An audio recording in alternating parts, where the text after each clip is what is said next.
하나님의 말씀을 가까이 하는 모든 성도분들에게 하나님의 은혜와 사랑이 함께하길 주님의 이름으로 축원합니다. 오늘 우리에게 주시는 하나님의 말씀은 에스라 2장 58절에서 59절 말씀입니다. 모든 느디님 사람과 솔로몬의 신하의 자손이 392명이었더라. 델멜라와 하르사와 그룹과 앗단과 인멜에서 올라온 자가 있으나 그들의 조상의 가문과 선조가 이스라엘에 속하였는지 밝힐 수 없었더라. 아멘. 어제 우리는 에스라 2장에 기록된 제사장들의 명단을 함께 살펴보았지요. 그 이름들은 단순한 역사적인 기록이 아니라 하나님이 기억하시는 헌신과 사명의 명단이었습니다. 그들은 편안한 바벨론 생활을 버리고 황폐한 예루살렘으로 돌아와 하나님과 백성 사이를 잇는 제사장적 사명을 감당했지요. 그 길은 희생과 결단이 요구되는 길이었지만 하나님은 그들을 지키시고 다시 번성하게 하셨습니다. 우리가 받은 부르심 또한 이와 같았지요. 세상 속에서 하나님과 사람을 화목하게 하는 사명을 감당하는 것, 그것이 오늘 우리의 제사장적인 부르심입니다. 그리고 하나님은 오늘도 그 길을 걷는 자의 이름을 결코 잊지 않으시죠. 오늘은 그 다음으로 하나님께서 어떤 사람들을 그분의 사역 가운데 세우시는지를 함께 살펴보겠습니다. 이 명단 속에서 그리고 우리 삶 속에서 하나님은 어떻게 사람을 부르시고 사용하시는지를 함께 나누기를 원합니다. 먼저 오늘 본문에 이르면 하나님께서 의도적으로 기록해 두신 특별한 사람들을 만나게 되는데요. 세상 기준으로 보면 그들은 높이 평가받을 만한 사람들이 아니었습니다. 느디님 사람들은 성전에서 물을 길고 나무를 패는 일을 하던 하층 봉사자들이었지요. 그래서 솔로몬의 신복 자손은 전쟁 포로 출신의 후예이며 이들은 이스라엘 사회에서 가장 낮은 자리에 있었던 사람들이었습니다.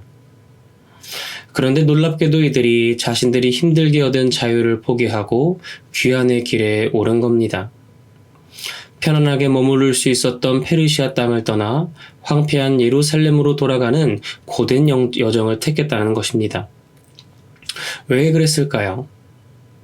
그것은 하나님의 백성 가운데 거하는 것이 어떤 세상의 특권보다 귀하다는 사실을 알았기 때문입니다. 오늘 우리는 이 짧은 명단 속에 담긴 깊은 하나님의 시선을 살펴보기 원하는데요. 하나님께서는 무엇을 보시고 이들의 이름을 기록하셨는지, 그리고 오늘 우리에게 주시는 부르심은 무엇인지를 함께 묵상하겠습니다. 본문 58절은 이렇게 기록하지요. 느디님 사람들과 솔로몬의 신복의 자손이 합하여 392명이었더라. 여기서 느디님은 히브리어로 주어진 자들이라는 뜻입니다. 그들의 조상은 여호수아 시대 기브온 족속이었고 전쟁 포로로 잡힌 후 성전에서 물을 깃고 나무를 패는 가장 기초적인 봉사를 맡았습니다. 말하자면 성전의 허드렛 일을 맡은 사람들이었던 것이지요. 바벨론 포로 생활이 끝난 후 이들은 굳이 예루살렘으로 돌아올 이유가 없어 보입니다. 페르시아 땅에 남아 살면 농사도 짓고 장사도 하며 노예 신분에서 벗어난 자유를 누릴 수 있었지요. 그러나 이들은 자유보다 하나님의 집에서 종으로 섬기는 자리를 선택합니다. 시편 84편 10절은 이렇게 고백하지요. 주의 궁정에서의 한 날이 다른 곳에서의 첫날보다 나으며 악인의 장막의 거함보다 내 하나님 성전 문지기로 있는 것이 좋사오니. 바로 이 마음이 느디님 사람들의 선택 속에 담겨 있었습니다. 세상 사람들은 비록 그들을 하찮게 여겼을지라도 하나님은 그들의 이름을 돌아온 자들의 명단에 기록한 것이지요. 사람이 보지 못한 낮은 자리의 헌신을 하나님은 기억하시고 높이시는 겁니다. 이어서 본문 58절에는 느디님 사람들과 함께 솔로몬 신복의 자손이 언급되는데요. 이 표현은 솔로몬의 개인 시종이라는 뜻이 아니라 역대상과 열왕기상 9장에 따르면 솔로몬이 성전과 왕궁을 건축할 때 전쟁 포로로 징집한 이방인들의 후손을 가리킵니다. 이들은 태어날 때부터 이스라엘 사회에서 하인 혹은 역군으로 불렸는데요. 자유로운 백성의 명단에 이름이 오를 수 없는 계층이었고 그들의 조상은 언제나 타국인 출신이라는 꼬리표를 달고 살았습니다. 그럼에도 불구하고 포로에서 돌아오는 이 대열에 이들이 포함된 것은 놀라운 일이지요. 왜냐하면 귀환의 길은 고난의 길이었기 때문입니다. 70년 동안 살던 바벨론 땅을 떠나 무너진 성벽, 타버린 성전, 황폐한 땅으로 돌아가는 길은 경제적으로나 사회적으로나 아무런 보장이 없는 선택이었습니다. 그런데 그럼에도 불구하고 그들이 귀환한 이유는 단 하나, 바로 하나님을 경외하는 마음 때문이었지요. 비록 이스라엘 혈통의 중심부에는 끼지 못했더라도 하나님의 백성과 함께 거하며 하나님의 집을 섬기는 것이 그들에게는 어떤 신분 상승보다도 값진 일이었습니다. 역사적으로도 교회는 이렇게 사회적 신분이나 출신을 뛰어넘어 하나님을 경외하는 사람들에 의해 세워져 왔던 것이죠. 사도행전의 초대교회를 보면 어부 출신의 사도들과 세리, 그리고 사회적으로 소외되었던 여인들이 중심이 되었고, 오히려 당시 종교적, 사회적으로 높은 지위에 있던 사람들은 교회를 대적했습니다. 결국 하나님 나라의 기준은 출신이 아니라 하나님을 경외하는 마음이었던 것이죠. 하나님을 경외하는 자라면 그가 어디서 왔든 어떤 배경을 가졌든 하나님은 그를 세우시고 사용하시는 분입니다. 그러므로 오늘 본문 속 느디님 사람들과 솔로몬 신복의 자손들이 보여준 선택은 참으로 귀하지요. 그들은 바벨론 땅에나마 자유를 누릴 수도 있었습니다. 그곳에서 안정된 생활, 경제적 여유, 편안한 환경을 누릴 수도 있었죠. 하지만 그들은 하나님의 백성과 함께하기 위해 하나님의 성전에 있는 예루살렘 집으로 돌아갑니다. 그곳에는 비록 무너진 성벽, 황폐한 집터, 그리고 재건해야 할 성전만 있을 뿐이었음에도 불구하고 그들이 택한 길은 더 나은 삶이 아니라 하나님과 함께하는 삶이었습니다. 여러분, 하나님과 함께하는 길은 때로는 세상적인 편안함을 내려놓는 길입니다. 세상은 더 자유롭고 더 안전하고 더 편리해 보이는 선택지를 보여주지요. 하지만 그 길 끝에는 하나님이 계시지 않을 수 있습니다. 반대로 하나님과 함께하는 길은 불편하고 힘들고 때로는 위험할 수도 있겠죠. 그러나 그 길 끝에는 하나님의 임재와 영광, 영원한 생명이 있습니다. 18세기 영국의 윌리엄 윌버포스라는 젊은 정치인이 있었습니다. 그는 20대에 이미 정치적 명성과 영향력을 얻었고 더 높은 자리에 오를 수 있는 촉망받는 인물이었지요. 그런데 하나님을 깊이 믿게 된 후 그는 깊은 고민에 빠지게 되었는데요. 정치판에 남아야 하는가, 아니면 더 거룩한 삶을 위해 모든 것을 내려놓아야 하는가 합니다. 그때 그를 찾아온 사람이 있었습니다. 바로 존 뉴턴 목사였지요.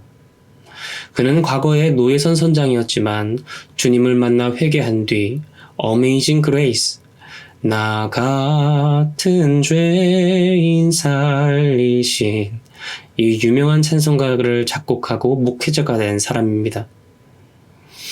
뉴턴은 윌버포스에게 이렇게 말했습니다. 하나님이 내게 맡기신 자리는 세상이 주는 자리보다 값지다. 내가 그 자리를 떠나면 자유를 얻을 수 있겠지만 하나님과 함께하는 자리는 잃게 될 것이다. 윌버포스는 그 말을 붙들고 20년이 넘는 세월 동안 정치인으로서 노예제 폐지를 위해 싸웠습니다. 그 과정에서 많은 사람에게 기득권층에게 비난을 받고 정치적으로도 불이익을 당했지만 그는 하나님이 주신 사명을 결코 놓지 않았던 것이지요. 그리고 마침내 1833년 노예제 폐지 법안이 통과되었고 그는 하나님의 부르심 속에서 승리한 삶을 마쳤습니다. 느디님 사람들과 윌버포스는 시대와 환경은 다르지만 같은 길을 걸었습니다. 세상적으로는 더 편안하고 안전한 길을 버리고 하나님이 계신 자리, 하나님의 백성 가운데 있는 길을 선택한 것이지요. 그리고 하나님은 그 선택을 귀하게 여기셨습니다. 마지막으로 본문 59절 말씀입니다. 그들은 다들 그 조상의 집과 계보를 보이나 찾지 못함으로 이스라엘에 속하였는지 여부를 증명하지 못하였더라. 포로 귀환자 중 일부는 자신이 이스라엘 백성이라고 주장했지만 족보 기록이 없었습니다. 그들의 이름과 가문이 명확히 확인되지 않으니 공동체는 그들을 하나님의 백성으로 인정할 수 없었던 것이지요. 이 장면은 단순한 행정 절차 문제가 아니라 하나님의 언약 백성이라는 정체성의 문제였습니다. 이스라엘은 족보를 통해 언약 계승을 확인했고 특히 제사장 가문이라면 더욱 엄격하게 관리했습니다. 그런데 그 증거가 없다는 것은 하나님의 백성됨을 소홀히 여겼다는 반증이기도 하며 마치 나는 하나님의 백성이다라고 주장하면서도 그 삶 속에서 하나님의 백성된 표징이 없는 보이지 않는 것과 같았던 것이지요. 성경은 장차 완성될 하나님 나라에서도 이와 같은 일이 있을 것이라고 우리에게 경고합니다. 예수님께서는 나더러 주여 주여 하는 자마다 다 천국에 들어갈 것이 아니요 다만 하늘에 계신 아버지의 뜻대로 행하는 자라야 들어가리라 말씀하셨습니다. 또 요한계시록은 생명책에 기록되지 않은 자는 결코 하나님 나라에 들어가지 못한다고 계시록 20장 15절에서 말씀합니다. 하나님의 생명책에 기록된 사람은 누구입니까? 바로 끝까지 믿음을 지키는 자입니다. 고난 중에도 세상의 유혹 앞에서도 하나님을 붙들고 말씀에 순종하는 자이지요. 그런 자만이 영원한 하나님 나라의 시민으로 인정받습니다. 그러므로 우리는 하나님의 백성으로 불린다는 이름을 형식적으로만 붙들 것이 아니라 그 이름에 합당한 삶을 살아야 합니다. 신분이 아니라 하나님의 은혜에 붙들린 믿음이 우리의 영원한 신분증이기 때문입니다. 사랑하는 성도 여러분, 오늘 에스라 2장 58절에서 59절에서 우리는 세 가지 부류의 사람들을 보았습니다. 하나는 사회적 신분적으로는 낮았지만 하나님의 백성으로 살기를 택한 다시 노예로 돌아가길 결단한 느디님 사람들과 솔로몬의 신복들이지요. 또 하나는 하나님이 보존하신 제사장 가문처럼 하나님의 일을 위해 특별히 세워진 자들입니다. 마지막은 스스로 하나님의 백성이라 주장했으나 그 증거를 잃어버려 인정받지 못한 자들이지요. 이 세 부류를 통해 우리는 분명히 알 수 있는데요. 그것은 하나님의 나라에 속한 자는 세상의 지위가 아니라 하나님을 경외하는 마음으로 구별된다는 겁니다. 그리고 그 마음은 반드시 삶 속에서 하나님의 말씀을 붙드는 흔적으로 드러납니다. 우리의 이름이 하나님의 생명책에 기록되었다는 것은 그 어떤 것과도 바꿀 수 없는 은혜가 되지요. 그러므로 이 은혜를 가볍게 여기지 말고 끝까지 믿음을 지키는 성도가 되기를 원합니다. 하나님은 신실하게 그 이름을 지우지 않으실 겁니다. 혹시 지금 우리가 계속 세상 속에서 자유를 누릴 수 있음에도 하나님의 백성으로 사는 길을 선택하는 것이 손해처럼 보이시는 분이 계십니까? 그러나 느디님 사람들처럼 하나님과 함께하는 것이 최고의 복임을 믿고 나아가기 원합니다. 하나님의 언약 안에 거하는 신분을 끝까지 지킬 때 그것이 우리의 영원한 하늘의 시민권이 될 것입니다. 오늘 말씀을 기억하며 함께 기도하겠습니다. 할렐루야. 은혜와 사랑이 많으신 주님, 오늘도 복된 새 하루 허락하시고 에스라 말씀을 통해 귀한 하나님의 말씀을 듣게 하시니 감사드립니다. 하나님, 비록 돌아가서 다시 성전 허드렛 일을 하며 노예의 신분으로 돌아가야 하는 그 상황 속에서도 느디님 사람들은 하나님의 장막에 거하기를 사모했습니다. 자신이 일궈온 경제적인 안정적인 자리를 벗어버리고 다시 그 허드렛 일을 하는 자리로 돌아간 느디님 사람들, 그리고 솔로몬 자손의 후손들, 하나님은 그들을 기억하시고 하나님의 능력 안에서 영원토록 그 생명책에 그들을 기록하십니다. 그 하나님의 부르심은 오늘 우리에게도 적용됩니다. 우리를 붙드시는 하나님의 그 부르심은 우리가 보기에는 어리석고 손해보고 안 좋은 자리일 수 있겠지만 그럼에도 불구하고 하나님을 경외하는 마음으로 순종하며 나아갈 때 하나님께서는 우리를 의롭다 여기시고 하나님의 생명책에 영원토록 우리의 이름으로 기록하시는 분임을 우리가 확인하였습니다.